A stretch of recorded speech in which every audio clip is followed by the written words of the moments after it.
So, I want to talk a little bit about getting back on track. It is bound to happen to us at some point or another. Maybe vacation has you off course, or just an unusual life circumstance. For me right now, I'm spending most of my days hanging out in my gown, recovering. I had surgery, and I'm about 3.5 weeks into a 6-week recovery right now.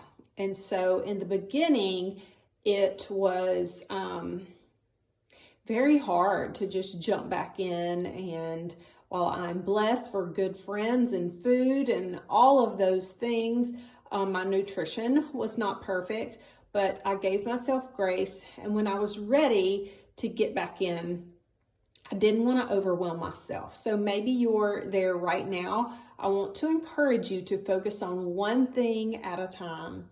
So when I did feel ready to get back on track, I simply started with just prioritizing protein, making sure that I was getting protein with every single meal that I ate.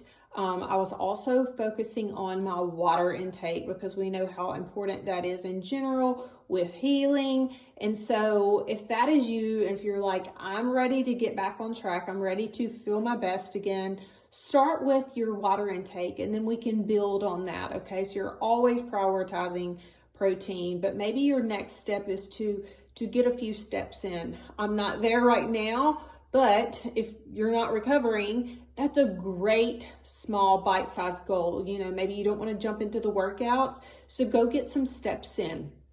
Make sure you're tracking your water. Make sure you're getting adequate sleep at night. Be mindful of your food choices.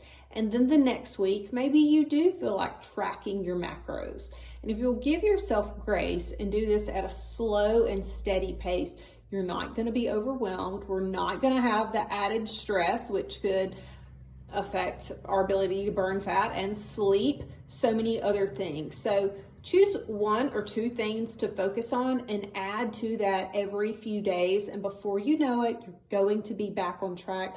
Most importantly, reach out to your coach. Let her help you make these small bite-sized goals so that you can have those results that you've always wanted in the end.